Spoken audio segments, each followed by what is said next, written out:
Tanpa berlama-lama lagi, mari kita lanjutkan ke cerita berikutnya.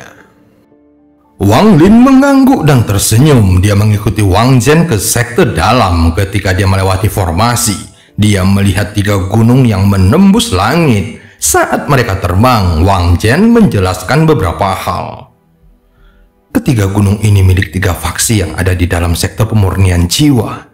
Itu adalah pemurnian jiwa, ekstraksi jiwa, dan penyegelan jiwa. Wang Lin mengangguk dan melihat ke arah 3 gunung. Di belakang ketiga gunung itu terdapat lingkaran cahaya keemasan raksasa. Masing-masing tampaknya memiliki alam semesta mereka sendiri. 9 cincin cahaya emas itu adalah tempat 9 senior formasi jiwa berkultivasi. Suatu hari nanti, aku akan mencapai tahap formasi jiwa dan menjadi cincin emas ke-10. Suara Wang Zhen terdengar dipenuhi hasrat. Wang Lin melihat cincin cahaya keemasan. Dari sini, dia dapat dengan jelas merasakan 9 cincin emas itu memancarkan energi spiritual yang kuat. Jika aku bisa pulih, tidak ada satupun kultivator di 9 lingkaran cahaya yang bisa menandingiku. Mata Wang Lin tampak tenang saat dia sedang berpikir. Wang Zhen segera menoleh ke arahnya dan bertanya, "Qianmu, apakah kamu tahu tentang Cheng Niu?" Cheng Niu? Wang Lin dengan tenang mengangguk dan berkata, "Aku pernah mendengar tentang dia. Sekte pemurnian jiwaku memiliki 10 kultivator formasi jiwa. Tetapi salah satu dari mereka dibunuh oleh Cheng Niu." Mata Wang Zhen dipenuhi kekaguman saat mengatakannya. "Dia adalah tujuanku. Suatu hari nanti, aku akan menjadi kultivator nomor 1 di bawah tahap transformasi jiwa di Sujaku." Hah? Benarkah? Dia berpikir lama tetapi tidak dapat mengingat kapan dia membunuh seorang kultivator formasi jiwa dari sekte pemurnian jiwa. Namun tidak banyak orang yang mengetahui hal ini. Leluhur formasi jiwa ini mengunjungi negara lain, tetapi bertarung dengan Cheng Niu dan dibunuh olehnya. Wang Zhen berkata lagi setelah mendengarnya. Wang Lin mengusap hidungnya. Dia benar-benar tidak dapat mengingatnya sama sekali. Cheng Niu ini benar-benar menghilang pada saat yang tepat. Leluhur duntian dari sekte pemurnian jiwaku hendak bertanya kepadanya tentang masalah ini. Setelah mengatakannya, Wang Zhen menghela napas berat. Leluhur duntian? Mata Wang Lin berbinar mendengarnya. Bukan masalah besar untuk memberitahumu hal ini sekarang, karena kamu akan menjadi anggota sekte dalam. Sekte pemurnian jiwa kami memiliki 2 leluhur transformasi jiwa. Salah satunya adalah leluhur Dutian. Wang Lin mengangkat kepalanya. Samar-samar dia bisa melihat jejak aura merah darah di balik 9 cincin cahaya emas. Saat keduanya berbicara, mereka tiba di gunung pemurnian jiwa. Di puncak gunung, terdapat balai yang terbuat dari batu berwarna hijau. Wang Zhen segera berkata lagi, "Qianmu, masuklah. Penatua akan mengatur segalanya untukmu." Wang Lin mengangguk dan dengan tenang berjalan ke aula yang gelap gulita. Saat masuk, dia merasakan tekanan di sekelilingnya. Hanya saja, tekanan ini tidak ada artinya bagi Wang Lin. Dia mengungkapkan ekspresi yang membuatnya tampak tidak tahan dengan tekanan ini dan berhenti berjalan. Setelah beberapa detik, tekanannya mereda dan sebuah suara kuno terdengar. "Masuklah."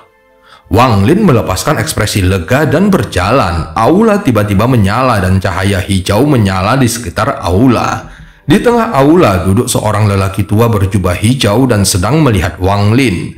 Tingkat kultivasi orang ini telah mencapai puncak tahap akhir Nesensol. Dia hanya perlu mendapatkan domainnya sendiri untuk bisa mencapai tahap formasi jiwa.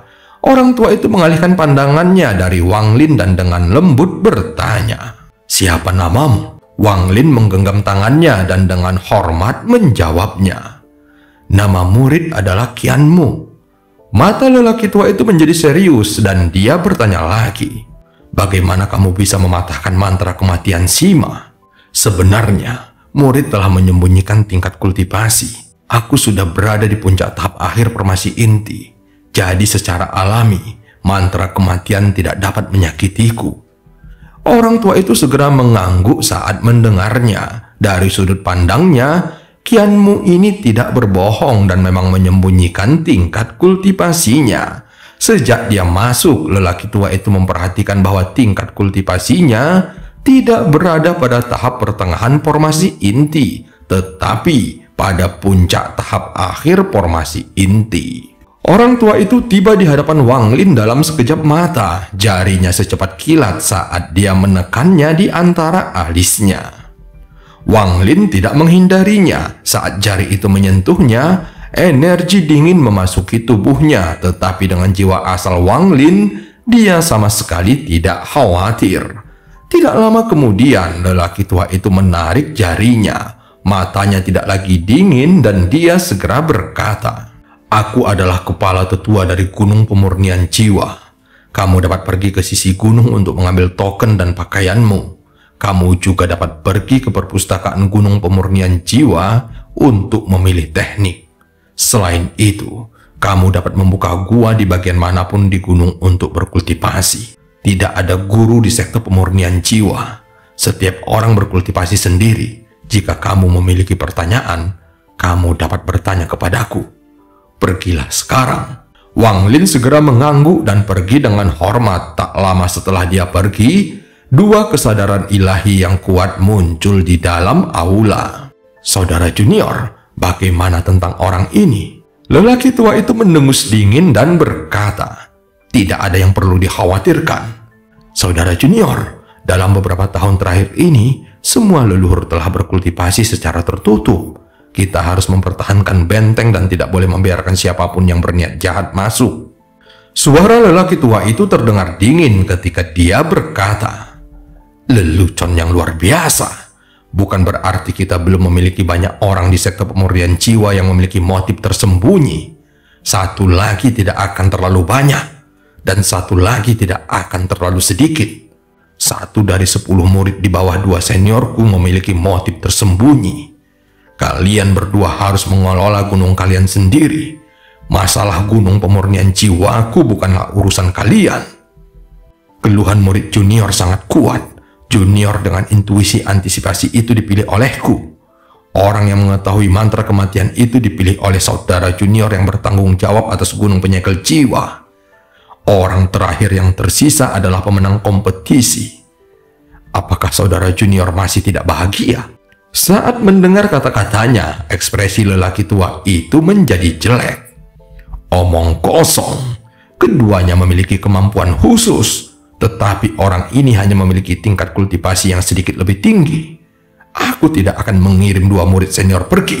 Kedua kesadaran ilahi itu tertawa keras dan kemudian menghilang.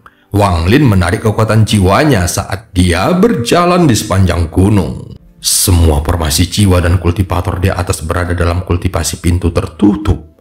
Dan sektor pemurnian jiwa dikelola oleh mereka bertiga. Wang Lin merenungkan hal ini saat dia berjalan menuju aula di samping. Setelah dia mendapatkan token dan pakaiannya, Wang Lin menyadari bahwa hari masih pagi, jadi dia pergi ke perpustakaan.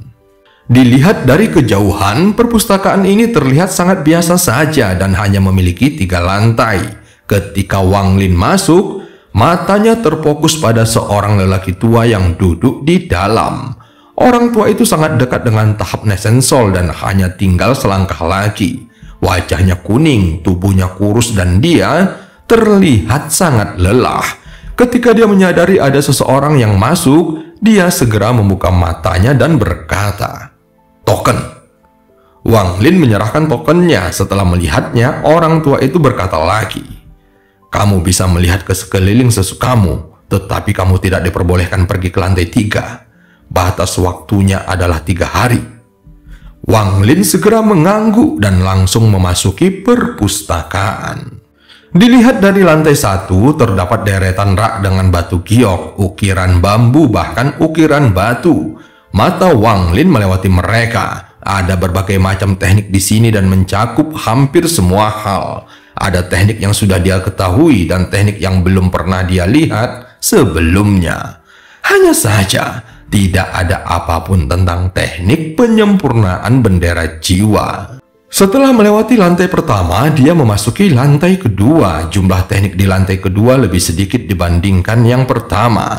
Mereka tersebar di seluruh ruangan dengan deskripsi masing-masing teknik. Wang Lin segera menyebarkan kekuatan jiwanya dan menemukan 4 kata. Metode membuat bendera jiwa. Dia mengambil batu giok itu untuk memeriksanya dan kemudian mengerutkan keningnya. Giok ini memang berisi metode untuk membuat bendera jiwa, tetapi itu persis sama dengan yang dilakukan orang lain. Jika sekte pemurnian jiwa benar-benar menggunakan metode ini, maka tidak mungkin mereka akan setenar sekarang. Setelah dengan hati-hati mencari di lantai kedua, Wang Lin yang tidak menemukan apapun yang dia butuhkan melihat ke lantai ketiga. Dia tidak ingin melakukan hal sembrono dan kembali ke orang tua itu. Dia segera menggenggam tangannya dan bertanya, "Senior, kenapa aku tidak bisa naik ke lantai ketiga?" Saat mendengarnya, orang tua itu menguap. Dia memandang Wang Lin dan berkata, "Kamu tidak bisa naik, jadi kamu tidak bisa naik. Mengapa kamu menanyakan omong kosong seperti ini?" Mata Wang Lin menjadi dingin saat dia menatapnya. Orang tua itu mengerutkan keningnya. Dia menggumamkan sesuatu dan kemudian dengan tidak sabar berkata, "Kamu tidak perlu menatapku seperti itu. Kamu ingin mencari cara membuat bendera jiwa, bukan? Aku dapat memberitahumu bahwa itu tidak ada di sini dan juga tidak ada di lantai ketiga.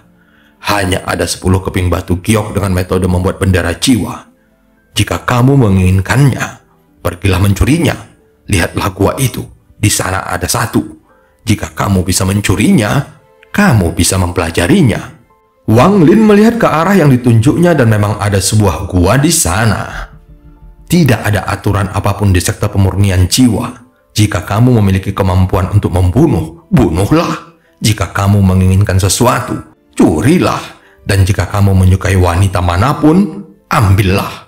Jika kamu tidak memiliki kemampuan apapun, carilah orang lain yang tidak memiliki kemampuan untuk berkultivasi bersama, sehingga kamu dapat melindungi diri sendiri. Tidak ada peraturan. Seseorang dapat melakukan apapun yang dia inginkan. Wang Lin tersenyum tipis saat memikirkannya. Dia merasa sekte pemurnian jiwa ini memang menarik. Wang Lin segera melambaikan tangannya dan tangan raksasa yang tak terlihat meraih pria tua itu. Orang tua itu terkejut, tetapi dia tertawa. Ekspresi tidak sabar di wajahnya menghilang dan digantikan dengan niat bertarung. "Bagus, bagus. Dalam 100 tahun terakhir ini, kamu adalah orang kelima yang menyerangku. Oke, aku akan bermain denganmu." Setelah mengatakannya, dia menggerakkan tubuhnya untuk melepaskan diri. Wang Lin dengan santai melambaikan tangannya dan lelaki tua itu terlempar ke arah dinding. Kepala lelaki tua itu berputar karena benturan itu. Dia hendak mengeluarkan raungan marah ketika dia diangkat dan dilempar lagi. Tabrakan yang terus-menerus menyebabkan lelaki tua itu batuk darah. Melihat Wang Lin akan melanjutkannya, dia segera berteriak, "Kakek, tolong berhenti. Aku bersedia memanggilmu kakek. Jika kamu melemparkanku lagi, tubuh tua ini akan hancur."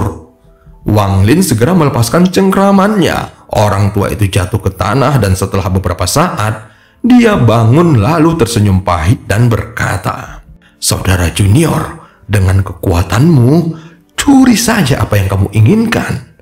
Selama kamu tidak membunuh terlalu banyak orang, tidak ada yang akan mengganggumu." Wang Lin hanya memandang orang tua itu dan pergi. Tak lama kemudian, dia tiba di depan gua yang ditunjuk oleh lelaki tua itu sebelumnya. Terlihat ada beberapa batasan di luar gua. Wang Lin menyebarkan kekuatan jiwanya dan menemukan bahwa ada seorang pria parubaya yang sedang berkultivasi di dalamnya. Ada juga gua di sebelahnya dengan 2 kultivator perempuan yang sedang berkultivasi juga. Mata Wang Lin berbinar dan tangan kanannya bergerak menciptakan banyak batasan ilusi. Dengan keras, semua batasan di luar gua runtuh bersamaan dengan pintunya. Orang tua itu menggigil melihatnya dari kejauhan. Dia berpikir bahwa gunung pemurnian jiwa telah mendapatkan orang yang tidak dapat disinggung. Adapun pria parubaya itu meraung marah karena guanya hancur. Dia terbang menjadi sinar cahaya merah dan tanpa sepatah kata pun mengeluarkan bendera kecil berwarna ungu. Kemudian ratusan jiwa terbang keluar dari benderanya. Mereka mengeluarkan semburan tajam dan menyerbu ke arah Wang Lin. Menghancurkan guaku, kamu mencari kematian. Wang Lin tetap tenang saat menghadapinya. Orang yang keluar dari gua tidak berada pada tahap Nesensol. Dia hanya berada di puncak tahap akhir formasi inti, seperti orang tua di perpustakaan. Namun bendera jiwa di tangannya sedikit berbeda.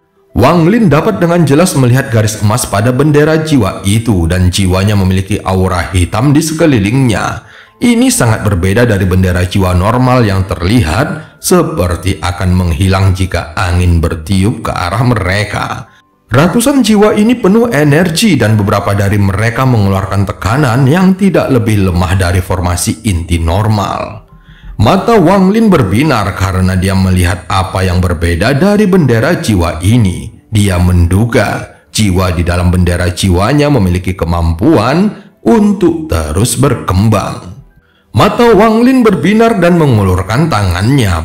Segera bendera jiwa berkibar dari tangan pria parubaya itu dan berpindah ke tangannya. Wang Lin segera menghapus kekuatan jiwanya dan menggantinya dengan miliknya. Lalu dia segera merasakan rasa harmoni di dalam jiwa-jiwa itu.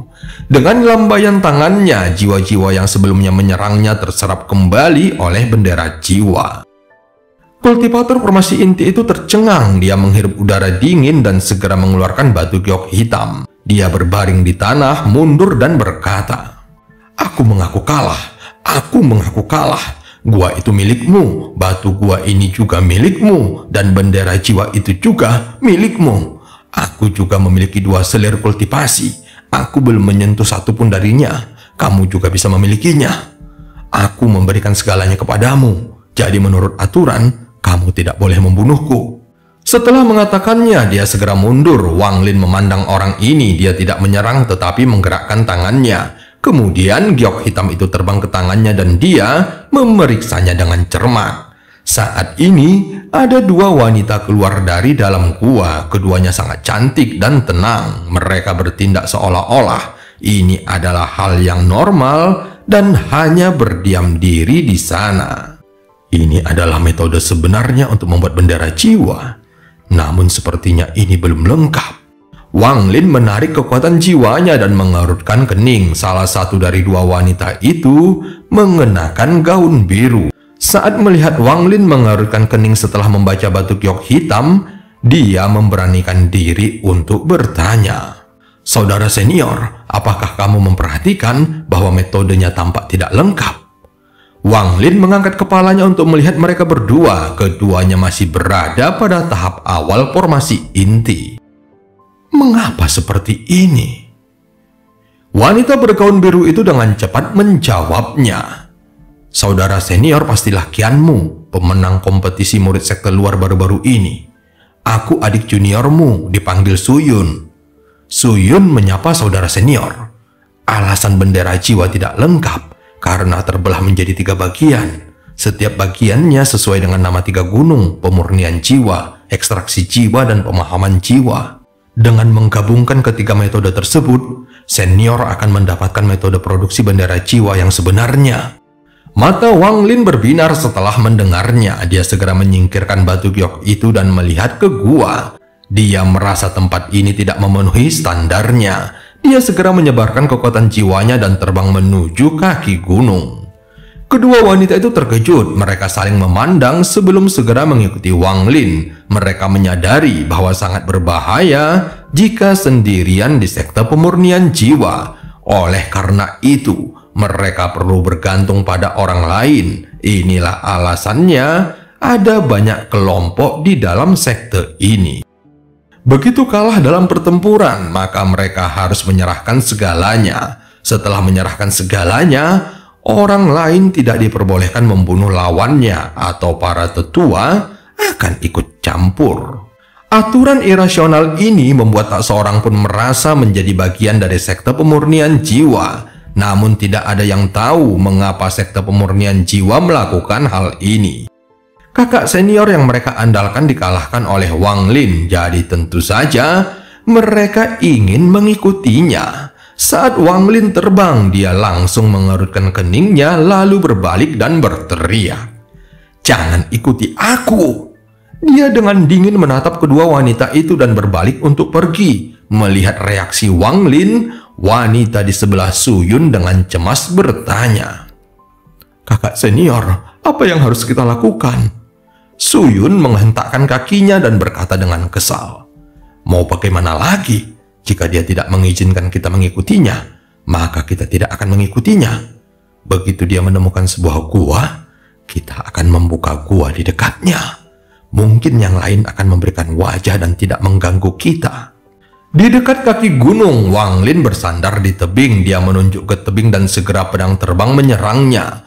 Hanya butuh beberapa saat baginya hingga sebuah gua terbentuk. Setelah Wang Lin terbang ke dalam gua, dia dengan santai mengirimkan batasan dan menyegel gua tersebut. Alasan dia memilih tempat ini adalah karena paling dekat dengan pembuluh darah roh. Meskipun dia tidak bisa menyerap kekuatan pena roh seperti sebelumnya, namun dia masih bisa mengarahkan kekuatannya. Saat ini tubuhnya tiba-tiba menghilang dan ketika muncul kembali, dia sudah berada di hadapan pembuluh darah roh utama di bawah gunung pemurnian jiwa. Setelah duduk dalam posisi lotus, dia menyebarkan kekuatan jiwanya, namun apa yang ditemukannya langsung membuatnya terkejut. Di bagian terdalam dari pembuluh darah roh ada kumpulan gas hitam yang menghalangi semua kekuatan jiwa, dan energi spiritual dari pena roh diserap oleh gas hitam itu. Saat ini kekuatan jiwa Wang Lin berada di tepi gas hitam sehingga dia mampu mendeteksi jiwa yang sesekali muncul dari dalam gas hitam. Itu mampu menghentikan kekuatan jiwa. Wang Lin melihat ke sekeliling dan segera menemukan batasan di sekitar gas hitamlah yang menghalangi kekuatan jiwanya menerobos. Setelah melihatnya sebentar, mata Wang Lin menjadi fokus. Mungkinkah ini pembatasan jiwa kuno? Hati Wang Lin langsung bergetar saat memikirkannya.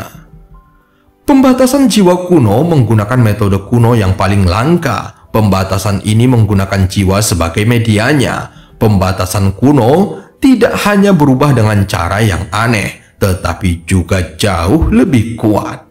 Pembatasan normal bisa dilihat sebagai benda mati. Itu seperti gembok yang membutuhkan kunci tertentu untuk membukanya. Tetapi pembatasan jiwa kuno tidaklah sama. Itu bisa dianggap sebagai makhluk hidup. Kenyataannya, itu adalah fragmen jiwa yang dibiarkan hidup sebagai sebuah formasi. Setelah merenung beberapa saat, dia menghilang. Ketika muncul kembali, dia sudah berada di dekat pembatasan jiwa kuno. Saat tubuhnya muncul, kabut hitam mulai bergerak dan dua mata hantu muncul. Di saat yang sama, ratapan hantu datang dari dalam kabut. Jiwa asal Wang Lin bergetar setelah mendengar ratapannya. Jadi dia segera mundur. Dia terus menatap gas hitam dan merenung dalam diam. Jika menggunakan jiwa untuk menyegelnya, pasti ada harta karun di dalamnya. Mata Wang Lin berbinar, ekspresinya menjadi serius saat tangannya bergerak cepat. Segera ilusi demi ilusi muncul dan mengelilingi tubuhnya. Merusak! Wang Lin berteriak sambil menunjuk ke arah kabut hitam. Ilusi di sekelilingnya berubah menjadi naga dan bergegas ke dalam kabut hitam. Kedua mata hantu itu dipenuhi kemarahan dan kabut mulai bergerak. Kemudian terdengar suara gemuruh yang lebih dahsyat dari sebelumnya. Raungan itu memasuki jiwa Wang Lin dan dia segera merasakan sakit yang datang dari jiwa asalnya. Wang Lin dengan cepat mundur dengan ekspresi muram. Tepat pada saat ini, kabut hitam mulai bergerak lebih keras dan menyusut dengan cepat. Dalam sekejap mata, kabut hitam telah mengembun menjadi binatang buas. Saat binatang itu muncul, Wang Lin dapat melihat bendera emas kecil di dalam kabut hitam. Binatang itu mendarat di tanah dengan kepala menghadap Wang Lin Ia membuka mulut dan menatapnya dengan tatapan tajam seperti hantu. Adapun pembatasan ilusi yang ditembakkan Wang Lin sebelumnya masih terlihat di tubuhnya. Binatang itu segera mengangkat kepalanya dan mengeluarkan 2 aliran udara panas dari hidungnya. Kemudian dia memandang Wang Lin dan tiba-tiba bergegas ke arahnya. Qilin. Tanpa ragu, Wang Lin langsung menghilang. Binatang itu melesat dengan cepat dan mengeluarkan suara gemuruh. Raungannya bergerak menuju pembuluh darah roh, tetapi terhalang oleh kekuatan lembut pada jarak 1000 kaki. Binatang itu mengeluarkan beberapa raungan marah lagi sebelum kembali menjadi kabut hitam dan menghilang kembali ke dalam bendera kecil berwarna emas. Setelah Wang Lin muncul kembali, dia sedikit mengerinyit saat dia melihat kembali ke tempat kabut hitam itu berada. Ini bukan Qilin, tetapi mirip dengan Qilin yang dimiliki oleh Ling Tianho di alam surgawi. Bendera kecil berwarna emas itu pasti merupakan harta karun dari sekte pemurnian jiwa. Binatang itu adalah penjaga bendera dan juga salah satu jiwa di dalamnya. Sepertinya metode pembuatan bendera jiwa dari sekte pemurnian jiwa berkaitan erat dengan jiwa kuno. Hanya saja, aku tidak tahu apa metode pastinya. Mata Wang Lin berbinar saat dia merenung. Kekuatan binatang ini berada di sekitar kekuatan formasi jiwa tahap awal. Sekarang aku belum pulih, jadi aku tidak boleh terburu-buru untuk menangkapnya. Wang Lin berpikir sejenak sebelum memutuskan kembali. Setelah melihat Liu Mei beberapa waktu yang lalu, perasaan bahaya yang dirasakan Wang Lin terhadap Sujaku muncul sekali lagi. Dia diam-diam berpikir untuk waktu yang lama, tetapi masih belum tahu apa motifnya. Dia juga tidak bisa melihat kultivasinya. Itulah sebabnya dia tidak membunuhnya. Semua ini sangat aneh, dan keputusan Sujaku juga tidak masuk akal. Jika memang benar demikian, aku akan meninggalkan planet Sujaku, mencari Tian Yunzi dan meninggalkan kekacauan ini. Wang Lin mulai berpikir. Dia merasa bahwa ada konspirasi besar yang sedang direncanakan Sujaku. Dengan kekuatannya sekarang, tidak mungkin dia bisa menghadapinya. Waktu berlalu dengan cepat. Dalam sekejap mata, beberapa bulan telah berlalu. Saat pertama kali tiba, area di luar gua Wang Lin dipenuhi rumput liar dan agak suram. Lagi pula, tempat yang dia pilih terlalu terpencil. Tetapi sekarang sudah tidak ada rumput lagi dan seseorang bahkan menanam bunga dengan wangi yang harum. Semua batu dibersihkan dan diganti dengan batu yang dihaluskan. Seseorang bahkan membuat kolam di tengahnya dengan ikan-ikan kecil berwarna emas yang hidup di dalamnya dan terkadang menimbulkan riak. Hal ini memberikan aura seperti negeri dongeng. Saat ini Suyun dan Liu Wei sedang duduk di bawah salah satu kanopi dengan sepiring buah di depan mereka. Sesekali mereka melihat ke arah pintu gua, namun alis Liu Wei gemetar saat dia berkata, "Saudari senior Suyun, apakah yang harus kita lakukan ketika saudara senior Qianmu keluar?